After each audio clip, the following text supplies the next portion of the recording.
How are you, Bruce? Hey, we're doing good. I have the pleasure of visiting today with John Miller, Chair of the Bristol Planning Board, and I'm Bruce Dorner, and we're going to be going over some upcoming proposed amendments to the zoning ordinance for Bristol that will be voted on at town meeting this year in March. So, John, Planning Board has been busy this year, number of changes on the table. Yeah. And all of these changes are posted on the town website under town meeting information. So please take some time to read through them. Should you have questions, feel free, reach out to John, reach out to the land use office, or better, stop in for a planning board meeting. And when do the planning board meetings occur, John? Second and fourth Wednesday of the month. We love it when people come to see us. We're not really a boring group, I promise. Okay. Well, obviously, zoning ordinances are more likely to put people to sleep than Sominex. So I'll simply say we're going to do our best to keep this light, interesting, and short. And John, first provision for amendment this year deals with building heights in the Lake District. And as I understand it, there have been some challenges in the past where somebody has waterfront property, the lot to the rear of that waterfront property wants to rebuild, or the lot in front wants to rebuild, and nobody wants to lose their view. So we have a current ordinance, we have a proposal to change it. Could you explain what we have and what we'd like to see? Yeah, listen, the bottom line is today, the way the ordinance is written is for non-conforming use. What that basically means is if you have a building that is inside of the setbacks, you're close to your neighbor, right? But you're still on your property. The process is if you want to go up more than 1 foot of the current height, you got to go through an approval process with the zoning board of adjustment. What we've learned is the way it's written is very specific for non-conforming use.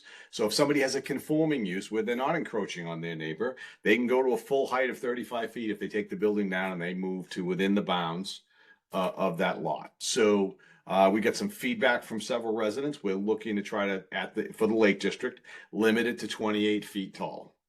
We went through a bunch of things to try to figure out a good compromise. We felt like that was a pretty good number. Bottom line is we're trying to set up the lake so that we preserve the viewscapes for everybody. So we're not surprised. Well, that sounds like a rather interesting approach, and that should work. Now, we move forward into issues where we talk about land use permits and certificates of zoning compliance. That sounds somewhat technical. Can you bring that Yeah. into a good common sense? Well, listen, I'm not sure about common sense, but look at the end of the day, today they're called land use permits because we don't have a building inspector. We don't intend to right now have a building inspector. So building permits would not be appropriate. Basically, everything that the land use office is enforcing is based on zoning. So that's why we're trying to make it more straightforward and understandable from a town perspective. That's why no longer call a land use permit, trying to call a certificate of zoning compliance. There was also a few things this weekend on the Bristol Town Crier where folks were confused, like this is a new ordinance that we're trying to institute. This ordinance is in the books today. It was put in 2012. The dollar value on the 2012 ordinance is $2,000. So if you were doing anything that's greater than $2,000, you were pulling permits in all of these cases. We tried to work it out where it's $15,000 now, right? From a materials perspective. The goal there being to try to give some greater flexibility. It's important that everybody gets to maintain their property. I think, almost universally, everybody you talk to, they don't want to feel like they have to come ask somebody's permission for maintaining their property, right? So we're trying to work this out and clean up the existing ordinance, make it a little more straightforward to help everybody understand it and adjust the dollar values. I still think there's more work to be done here in the future, but we got to rely on the planning board and the select board to kind of work through that. So if folks have a pretty strong opinion about this, by all means, come to a planning board meeting, second and fourth Wednesday of the month. Let us know your thoughts on it, and the board can take that all into consideration. So if I understand it, currently, if I want to do any work within my house or my business building, Yep. and the cost to make those repairs or renovations exceeds $2,000, I'm supposed to deal with the land use office. Mhm. Whether that increases the value of my property or not.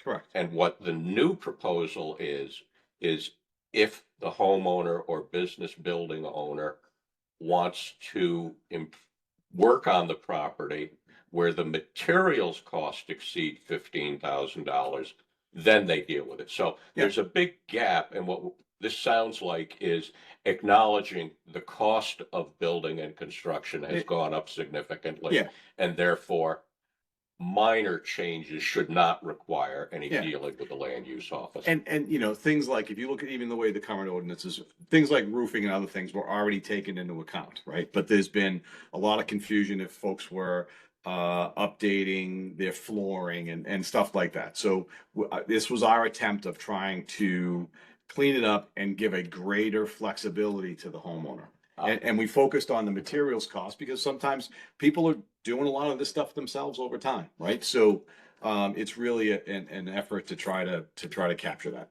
Okay. The next article dealt with historic overlay district. Yeah. And is that anything of major significance? No, I mean, a lot of the pieces, there's a couple of other spots where there are administrative cleanups.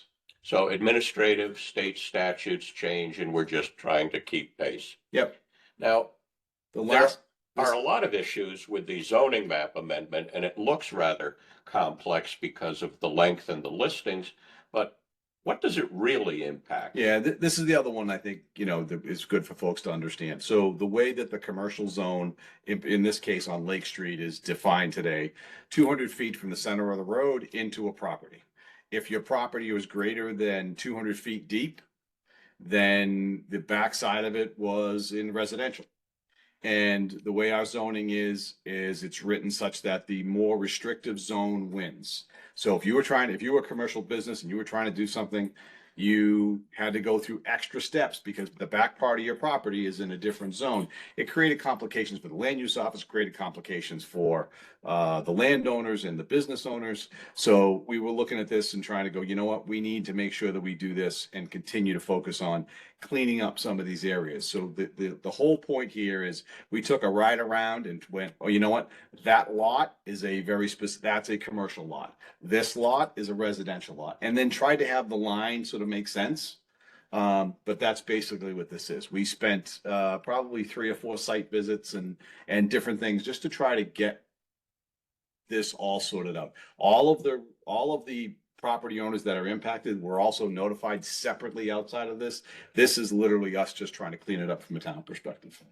So those are pretty much the big issues for zoning for this year's town meeting in March. We look forward to seeing all of you at town meeting. Your vote does count. Your input does matter. And we hope you'll take some time to participate, vote, attend the deliberative session, and we look forward to seeing you there.